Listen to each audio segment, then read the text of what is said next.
Hello. I want to talk about another couple of verses from the Dhammapada. And they go like this.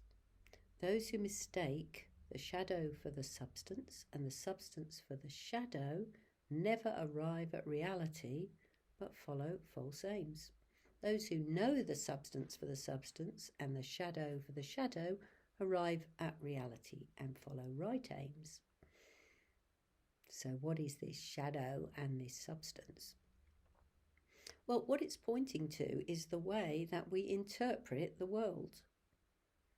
Of course, we have a body and there are things around us, and we see them as real in the way that we see them as being permanent and existing in a particular way, reliable, and almost like we just take it for granted. They are what they are.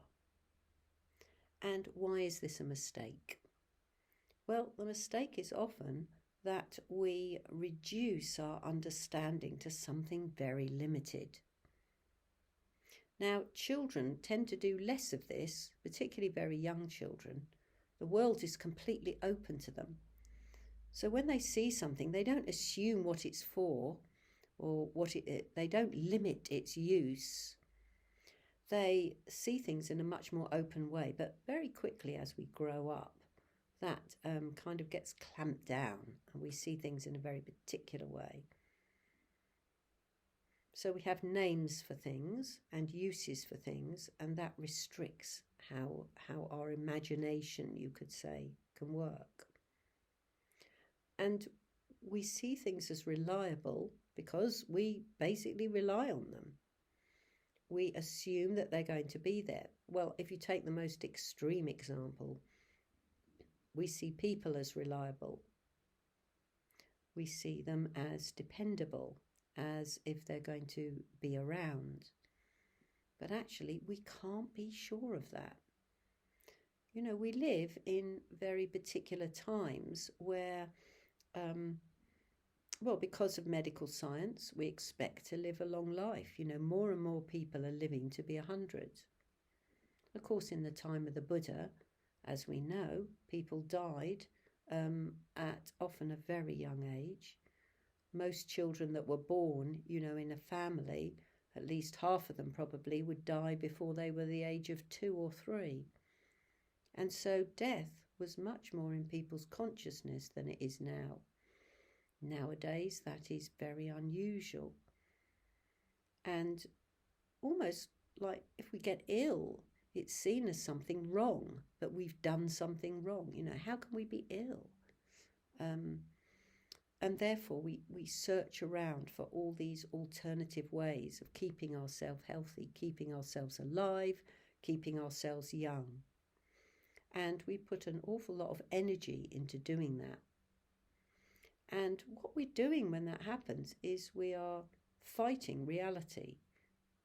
So we are not in control. We are not in control of our lives, at least not half as much as we think we are. But we have this illusion, and it is an illusion.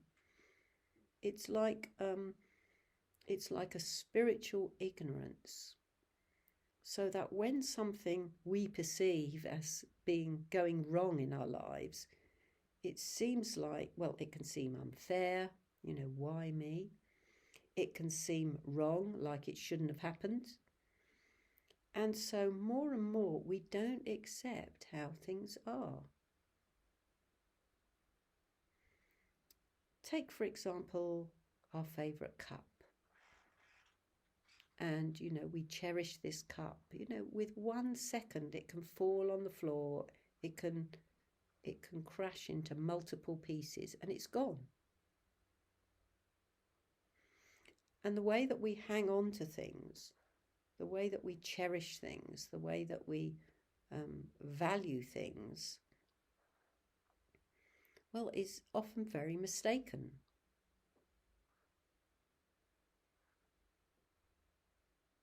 We don't let go when we need to let go. And that's the shadow, if you like, the shadow that says you are not in control. You're going to have to let go. at some point we will have to let go of absolutely everything. And so what Buddhism teaches us is to start letting go now. And that is why we practice, for example, generosity. We try to go beyond simply thinking of what we want, to hold on to, and letting go. I think generosity is an interesting one because particularly at this time of year, we get a lot of requests, don't we? Maybe they come through the post. There's something about crisis. There's something about, all sorts of things. There's all sorts of charities that are wanting support. And it's quite interesting to see what goes on in our mind when we're asked. So, funnily enough, I had one this morning, and it was from Karuna, who do very, very important and good work in India. And this one was about, the inequality between men and women and the violence that is in a lot of families. Anyway, there was a request, and I just noticed, in my mind, kind of arguing with myself how much I could give. Did I want to give?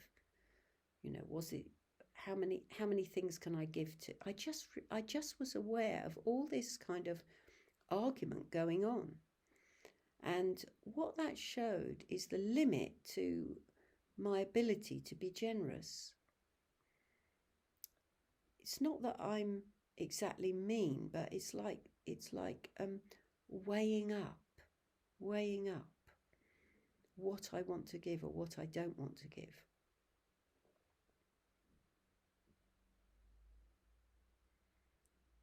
So yes, this kind of protection of ourself, this overprotection of ourself, means that we're not free a lot of the time.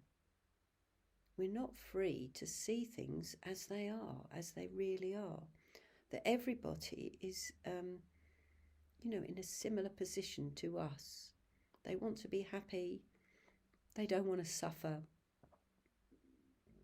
And when we close our eyes to other people's suffering, to people, let's face it, there are probably millions of people in the world who are far worse off in all sorts of ways than we are. So when we close our eyes to that, we're not seeing with the eyes of reality.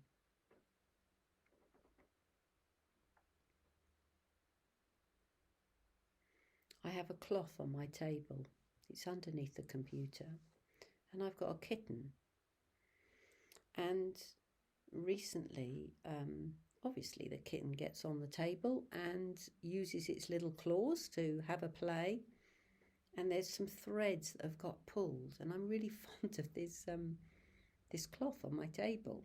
And just noticing what my mind did, how it kind of clamped and closed down, wanting to resist the fact that, it's getting its threads pulled. It's not going to be this perfect cloth that I really like for very long. And then there was a release, once you see what you're doing, that tightness kind of loosens up and you think, yeah, it's impermanent. It's impermanent just like everything else.